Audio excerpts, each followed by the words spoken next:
तो 6th class मैंने English का कल आपको बताया था नाउन के बारे में, और आज जो है मैं आपको लेट्स ट्राई 7 करा रही हूँ और उसके बाद मैं आपको लेट्स ट्राई 9 कराऊंगी। तो देखते हैं इसमें क्या है। Underline the nouns and say whether they are proper, common, material, collective and abstract. मैंने आपको टोटल 6 टाइप ऑफ नाउन बताए थे, लेकिन आपके मेनली अगर हम देखें तो ये 5 टाइप के नाउन ही होते हैं। ठीक है, तो आपको यहाँ पर कुछ सेंटेंसेस दिए हैं और इन सेंटेंसेस को देखकर आपको ये बताना है कि इनमें से कौन से प्रॉपर है, कौन से कॉमन है, कौन से मटेरियल है, कौन से कलेक्टिव है, कौन से एब्स्ट्रैक्ट है। मैंने इसको पूरा सॉल्व करके रखा है, मैं आपको इसे समझा देती हूँ ताकि आप लोग भी कर सकें।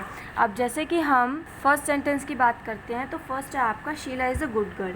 अब अगर हम इसमें देखें तो शीला आपका एक नेम है, और मैंने आपसे कहा था जब हम किसी पर्टिकुलर व्यक्ति के नेम की बात करते हैं तो वो एक प्रॉपर नाउन होता है।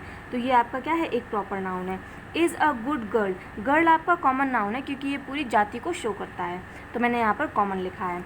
अब जैसे honesty is the greatest virtue, तो अगर आप देखें तो ऑनेस्टी जो है ईमानदारी, तो ईमानदारी आपका क्या है, एब्स्ट्रैक्ट नाउन है क्योंकि आप ईमानदारी को ना देख सकते हैं ना छू सकते हैं, आप सिर्फ उसको फील कर सकते हैं। ठीक है, तो ऑनेस्टी क्या है आपका एक abstract noun. Is a great virtue, virtue मतलब गुण होता है। ठीक है, तो इस तरीके से ये भी आपका एक एब्स्ट्रैक्ट नाउन हो जाएगा क्योंकि आप इसको भी ना देख सकते हैं ना छू सकते हैं, आप सिर्फ फील कर सकते हैं।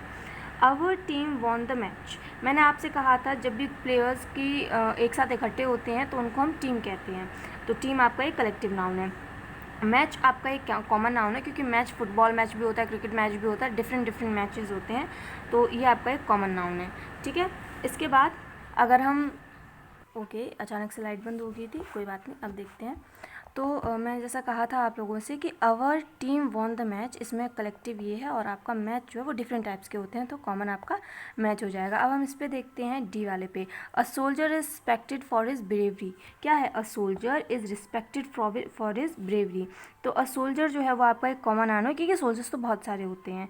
ठीक है, अगर सोल्जर्स की एक पूरी भीड़ हो जाती है तो उसको हम आर्मी कहते हैं, तो सोल्जर आपका एक कॉमन नाउन है। Is respected for his bravery, bravery जो है वो आपका एक एब्स्ट्रैक्ट नाउन है क्योंकि ब्रेवरी या बहादुरी को आप महसूस कर सकते हैं, आप इसको छू या देख नहीं सकते हैं। Now Delhi is a big city, क्या है, Delhi is a big city, Delhi क्या है, एक बहुत बड़ी सिटी है। ठीक है, तो जब हम इस वर्ड की बात करते हैं तो यहाँ पर आपका क्या एक प्रॉपर आ जाता है और एक कॉमन आ जाता है। कैसे, दिल्ली आपका एक प्रॉपर नाउन है, ये एक सिटी का पर्टिकुलर नेम है ना, तो ये एक प्रॉपर नाउन है। और सिटी ये आपका कॉमन, क्योंकि सिटीज़ तो बहुत सारी होती हैं, तो ये आपका कॉमन नाउन है।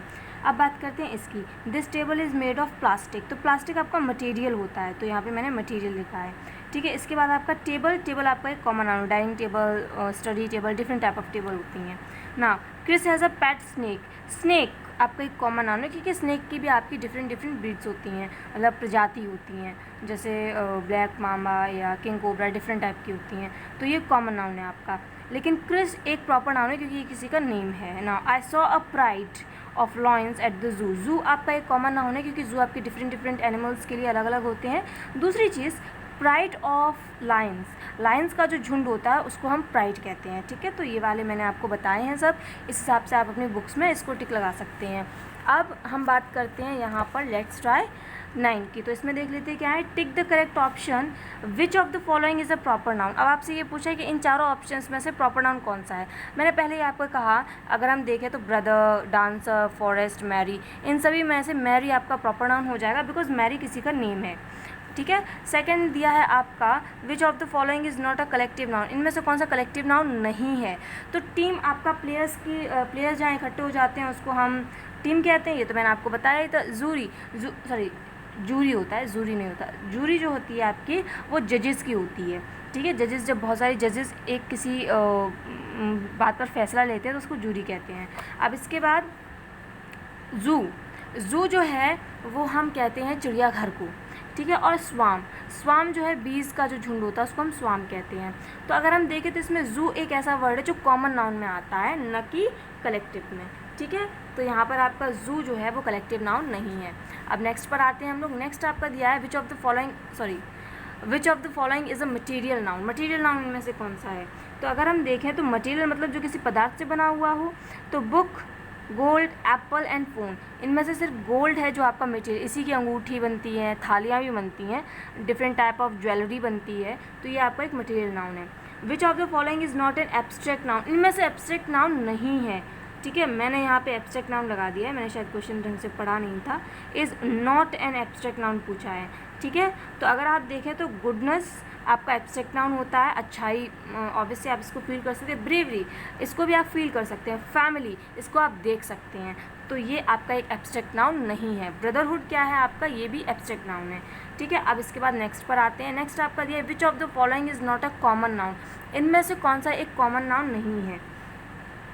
तो मंडे आपका कॉमन नाउन नहीं है, क्योंकि मंडे तो एक ही है ना, वो हर हफ्ते में एक ही बार आता है, ऐसा नहीं हर हफ्ते में 4 बार आ जाए, एक ही बार आता है, तो मंडे आपका एक कॉमन नाउन नहीं है। बाकी ऑयल आपके डिफरेंट होते हैं, जिराफ हर एनिमल का अपना डिफरेंट होता है।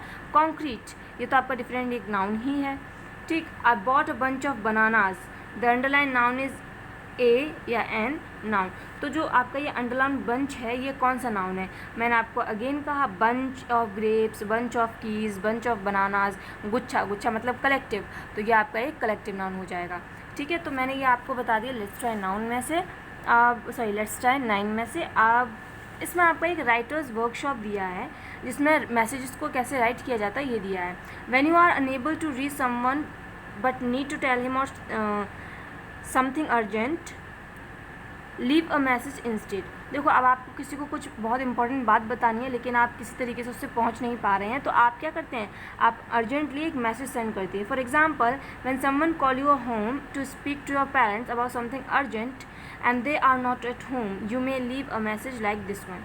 मान लीजिए कोई व्यक्ति है और वो आपके घर पर फ़ोन करता है, कॉल करता है टू स्पीक योर पेरेंट, आपके पेरेंट्स से बात करने के लिए, लेकिन कुछ इमरजेंसी वर्क है लेकिन आपके पेरेंट्स घर पर नहीं हैं, तो आप क्या करती हैं, मैसेज लाइक दिस वन। तो आप एक ऐसा मैसेज छोड़ सकती हैं जैसे 26/4/27, ये आपको डेट पहले मेंशन करनी है, फिर टाइम मेंशन करेगा, फिर आप अपनी मॉम या फादर जिसको भी लिख रहे हैं आप उसको डियर करके बोलेंगे। Now daddy call to say that his flight from Pune has been delayed. तो ये एक मैसेज उसने लिखा है कि डैडी ने फादर ने कहा है कि क्या पुणे की जो फ़्लाइट है वो डिले हो गई है। He will be arriving at 10 PM, वो 10 बजे आएंगे। He asked me to inform you that he will eat dinner on the flight, और वो जो खाना है अपना रात का वो फ्लाइट में ही खा लेंगे। I am going to park to play Maya, मैं पार्क में खेलने जा रही हूँ, बाय। तो मतलब वो माया जो है वो खेलने जा रही है लेकिन उसको मम्मी को ये मैसेज भी देना है, ये इंपॉर्टेंट, तो उसने एक मैसेज अपना लिख दिया है, एक नोट पर लिख दिया है और उसको कहीं पे चिपका के रख के या फिर फ़ोन पे कहीं पे भी वो इसको सेंड कर सकती है, ठीक है। तो ये होता है मैसेज लिखने का तरीका, जिसमें आप अगर देखें तो पहले आप डेट मेंशन करते हैं, फिर आप टाइम मेंशन करते हैं, फिर टाइम के बाद आप जो भी उनका जिस सल्यूशन देते हैं, ठीक है, उसके बाद आप फिनिश करते हैं इसको। अब हम आगे देख लेते हैं।